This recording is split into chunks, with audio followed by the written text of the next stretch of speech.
One of the things that I did in training the people in the church evangelism classes and all, as we would travel, I would eat with them, sleep with them wherever they slept, and we were always together. So we ate usually by the side of the road. That was their budget, and it cost very little to eat on these little stands by the road. And we come to a hotel, and usually they were, I call them the 50-cent hotels. I would spray some shell tox in the room before I would go in to sleep, and then hope I got to sleep before the mosquitoes carried me off.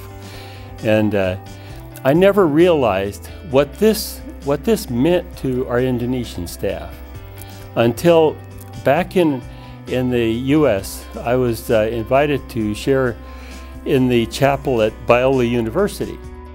And one of our staff, Tony Fudakoa, he asked if he could introduce me. He said, "I have never known a missionary like Mr. Rosedale, because he ate where we ate, he slept where we slept," and he says, "Missionaries in the past that I have known always went by the very air-conditioned train, or they would fly or go by air-conditioned car.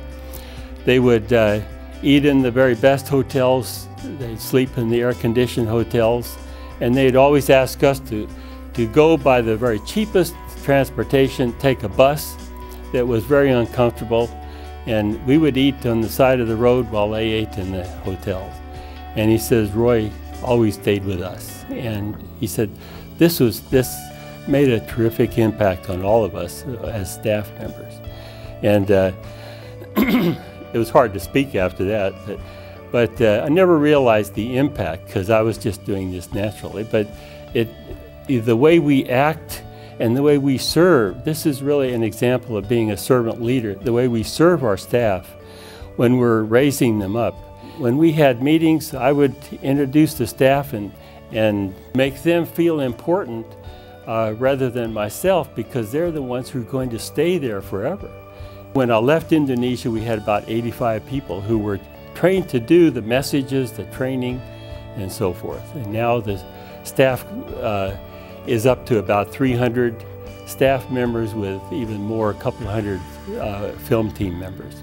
And we have staff who have been there for now 40 years, and they've stayed on staff because we made them feel important at the very beginning.